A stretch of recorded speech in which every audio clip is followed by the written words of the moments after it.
entrepreneurs. We've talked about the traditional retail small business. We've talked about service small business. There's so many ways to group and break out small businesses. But one of the things that we haven't actually really looked at in detail is franchising, franchisors, franchisees. What's happening with them in this environment right now. And Laura happens to be our franchise expert. So we're going to go ahead and have her give us a little bit of background on things. So Laura, if you would, paint a little bit of a picture of where are the franchisees right now, and where are how are franchises doing in this environment? Well, Patrick, I think like a lot of our other small businesses that we're talking to and talking about, franchises and franchisors are facing the same struggle. One unique thing about franchisors is they are trying to adapt and plan for a whole organization and, dozens, hundreds, and even thousands of units. So there are some benefits for both the franchisor and franchisee when it comes to having that kind of size and structure. And then there are also some pitfalls. So let's talk about what the benefits might be, because it's really interesting to watch with the typical small business that we're dealing with. It's either one location or maybe even 10 locations, but they're generally small in scope. They're nimble, or at least we like to think they're nimble, right? So they can innovate, they can turn a different direction, they can try something very different. There are limitations if you're a franchisee as to what you can do, but like you said, there's also potentially some benefits to the scale of being associated with a franchisor. So let's break out sort of what's the pluses, what's the minuses here. Sure. So, one of the things we've talked about a lot is the tools and the adaptations that businesses have been making since this whole pandemic started. And, at the heart of it, franchise businesses are still businesses, and a lot of them are operating either independently or they have just a few units. So some of the benefits come from that kind of critical mass that we're talking about that franchises have. So to give some examples, some of the things that franchises can do really well is support. Because they have systems, because they have ways of communicating, you're never alone. You're not by yourself. You're with a whole team of other franchisees. If you have a problem at your unit in Denver, you can call up somebody in Oregon who has the same business as you have and say, what's going on in Oregon? How are you doing this? You're on a later wave of this. You may have already figured some stuff out. So I think that whole idea of you're not alone. There are a whole bunch of us in this together, specifically dealing with exactly the same, corporate culture issues and so forth, is one really nice thing about being in a franchise. You're in a community, and you're not by yourself. So franchisors who are doing this well are making sure that their franchisees understand that we're all in this together, and they're encouraging each other to reach out. They're sharing information on a regular basis, whether it's, here's the marketing for this week. Here's how we're responding to this issue. Here's what some units are doing successfully. And they're sharing those best tips in order to keep people thinking about what's our next move? What are we doing next week? What are we doing next month? And really following the sales cycle. Okay. So that's a benefit. Let's look at some of the limitations. And one of the things I would queue up here is, if you're a franchisor, you're looking at the flock. You're making decisions based on how are we going to approach this from a big picture, all of us in this together. But as we know, not every franchisee has the same situation. I know there's a certain level of attempting to have it, right? We've done demographic research. This is where one would fit and so on. But in your own experience, different franchises have a different amount of health, different community, different everything, and not being allowed to stray too far from the code that the franchisor has laid out may be problematic for some. What does that look like? Yeah, you're absolutely right, Patrick. Just like to some extent, having a system is a benefit, having a system you have to follow can also be a detriment. We've talked about being nimble. If you're a business who prior to the pandemic, made your living off of school lunches and catering. And that was a huge piece of your franchise operation. And all of a sudden that dries up and it makes the economies for your particular situation not work. You don't have the ability to say, okay, I'm going to go into the boxed lunch business without getting approval and running that program through your franchisor. So I think we have to be careful in when we're looking at franchise opportunities that we try to think of possible case scenarios where it would inhibit growth, as well as looking at the structure and the system and the things that it's providing us. So as a current franchisee, what do you think are some of the areas to explore around the edges for innovation's sake? I mean, because not everything is guided by codes from the franchisor, and I'm sure there are some areas that allow you to get out of the standard routine a little bit, as if you try to innovate or change up during all this. Sure.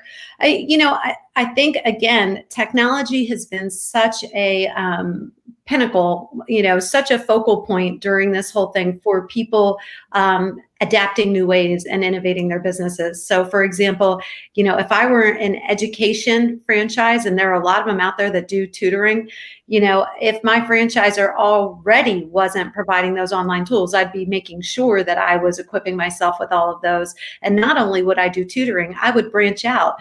People have kids at home all summer, nothing to do. They might not necessarily need tutoring, but is there other interactive, engaging programming that could be offered through there? And other franchises, I can think of a lot of the different fitness companies that are offering in-home exercise programming. If you're a concept like I Love Kickboxing, or one of these franchises that's a gym, if your company isn't giving you tools to be online, that would be an awesome way to adapt. So I think you could probably go through every franchise concept and think of how technology could be utilized in that franchise. And I'm sure for most of the good franchises out there, people are doing that. But I think it's important to remind ourselves there's over 3,000 different franchise companies in the United States. And I guarantee you all 3,000 of them are not supporting their franchises in the way that they should be. So at what point does a franchisee need to sort of think, I'm going to either have to go it alone, or I'm going to have to become a zealot to my franchisor about what I need? Because ultimately, even though you've allied yourself with a larger corporate structure, this is yours. What this does is impacting your livelihood and your well-being. So, Patrick, that I am a huge I don't know what the word is. I have a personal and invested interest in this particular topic because, as you know, I was a franchise owner, and I did have to innovate the concept in order to make it work for me. So I would tell anybody out there who's an existing franchisee, if your business isn't working for you, to do what you need to do. I mean, obviously, get legal counsel if you need to. Go to the franchisor and push, which is what I did. I said, here's what I want to do. Here's what the ideas are. Here's what I need from you. Here are the recipes I'd like to do, and so forth. And pushed my own agenda on that in order to get my revenue where I needed it to be. I would be very surprised if we didn't have some flexibility with our franchisors right now. They want to see their franchisees be successful because they're not making money if people are going out of business. So to that end, one other thing I wanted to mention is, and you and I were discussing this briefly before we went live, not a lot of franchises start out by corporate stores. They have corporate stores, they prove the concepts, they test the systems, and those corporate stores are retained. And so the franchisor always has kind of some skin in the game and also some awareness because they actually own stores. Some franchise systems and franchisors don't. They don't have corporate locations, and 100% of their revenues are coming from marketing fees and royalties. So, in times where people are looking for rent forgiveness, they're calling their utility companies to get a little extension. You might think that the franchisors should maybe waive some royalty fees or give some royalty fee forgiveness. That's not something you see a whole lot. And it's another important thing to factor in when you're looking at a franchise opportunity in terms of starting your own business. You have to really think about the commitment you're making, because those royalties and fees come off of the gross revenue, whereas you make your money off of, the net. A lot of times, they're making a lot more money than you are for a really long time. So let's look at that from the perspective of, we're hearing a lot of, there's not much job security out in the market right now. There's a lot of layoffs that are starting to happen that look like they're going to become permanent. I think one of the solutions that keeps being brought up is, look, if you're on the unemployment lines and you can't find work and all, why not go start a business, right? Now, we both know that's way easier said than done. And there's a lot of reasons to consider it and a lot of reasons to not necessarily consider it. But we're not going to go into that right now. Let's go into looking at the concept of purchasing a franchise. It seems on one level that that's a quick fix, right? If you're starting up from scratch a business, you gotta have the concept, you got to put together the systems. I mean, you really got to build from the ground up. If you go the franchise route right now, one thing you're definitely getting is you're getting systems and you're getting things already in place. And essentially, if you have the money to buy a franchise, it's coming sort of plug and play, or at least that's the concept there. So should folks be considering looking at franchising in this market if they're thinking of opening a business as the answer? I think every individual has kind of a different circumstance. If you have a pot of money and you're looking to start a business for yourself and you're not wanting to develop that business yourself, a franchise might be an opportunity for you. If you have been laid off because of the coronavirus and you're not sure where, how long you're going to survive without a paycheck, and you think that starting a small business is a good idea because you can get an SBA loan for a franchise, I would discourage that. One of the things that you need to make sure, really, when you start any business, but franchise is no different, is that you have enough cash flow really for 3 years. If you didn't take a paycheck home for 3 years, would you be okay? And if you can't say yes to that question, I wouldn't open a business during COVID. I optimistically, would you have a forecast to make money before that? 100%. Maybe you put yourself in the role as the general manager or the manager of whatever franchise opportunity, in addition to being president, CEO, and chief of everything else in the business. But you may find when you open that business that you need more support than that, and that you have to hire a manager in addition, and then that displaces your income.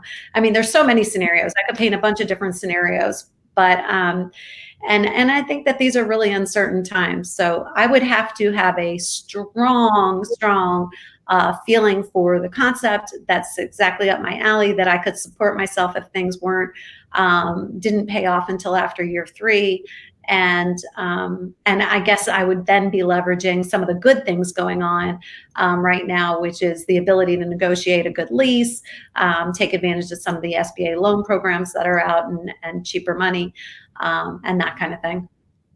Okay, so let's talk a little bit about, and if you have some examples, some specific franchises and what they've done to adapt, and what are we seeing out there right now? What is the feel across the board here on how franchises are doing, and what is this looking like? And if you can be specific, go ahead. Let's use a couple examples. Okay, sure. I think we were talking about on the good side. On the good side of things, we're seeing a lot of community engagement. all over, local franchises as well as national franchises. There's been a lot of support for our frontline workers on the restaurant side, feeding the workers. We've got all kinds of companies doing that. Sweet Green has been doing it, Krispy Kreme, KFC, and pizza. All of these folks are feeding our frontline workers. And I think that's so important because they're giving back to the communities that are supporting them, and good for both parties. And it's hard times at a lot of these restaurants right now. I think the really fast service restaurants that were kind of I want to say almost falling out of favor are actually doing really well in the pandemic. You can drive through quickly, you can get your food, and their numbers are doing really well. Some of the fast casual businesses where it was more you could sit down, but sit down quickly, and they didn't have drive-throughs, are trying to quickly adapt and add drive-throughs. So I know Chipotle is one company that's looking at putting those drive-through measures in as quickly as they can. And I think we'll see others following suit because we could be in this for a while. And I think people's return to the concept of fast food is going to reshape the fast casual market a little bit. I think some of the other things are really we've talked about it in other businesses, the whole idea that we can communicate with each other more frequently. A lot of times in the franchise industry, you'll do like a quarterly meeting where you'll meet with the franchisor and some of the franchisees, and it'll be kind of a social thing, and it'll be a half-a-day program at a hotel, and you'll all have lunch together afterwards. That's not happening. But what is happening is a ton of video training, and a lot of really useful on the daily, like tips, videos being sent out, weekly team meetings, team building things that weren't happening before using Zoom and Hangouts and those kinds of tools. Another thing that's changed a lot, in the past, the way that people would find out about franchises and franchising opportunities was a trade show. And trade shows are a thing of the past for at least another, year. So those kinds of communications are happening now over Zoom as well. And they're doing some unique things. So they might, send catering to the home of the person that they're pitching their concept to, and then do, video and text communication with them about the concept. So those are some of the things. There's a thing that you do if you're interested in a franchise and you go visit them. They have these things called discovery days. And now those discovery days are also being done virtual, where it's like getting to know you between franchisor and franchisee. So I think all of those are pretty positive changes, and it makes the process of discovery about a franchise easier so that you can dive more in depth with multiple versus possibly putting your eggs all in one basket. Understood. Okay, so I think that kind of wraps up our quick look at franchising in this current market. Do you have anything you want to leave our listeners with? Yeah, absolutely. If you're thinking about purchasing a franchise, I think the most important thing to do is talk to folks, call existing franchisees, and ones you find online, not ones that are fed to you by the franchisor. Find out what their experience is and talk to some of their customers. Doing your due diligence, doing your homework around it is so important and can make the difference between a great marriage and a terrible one. And it is like a marriage, and you want to invest well. So that's my tip. Thank you very much for those tidbits. All right, folks, that concludes our podcast for today. We will see you next time. Thank you for joining. Bye-bye.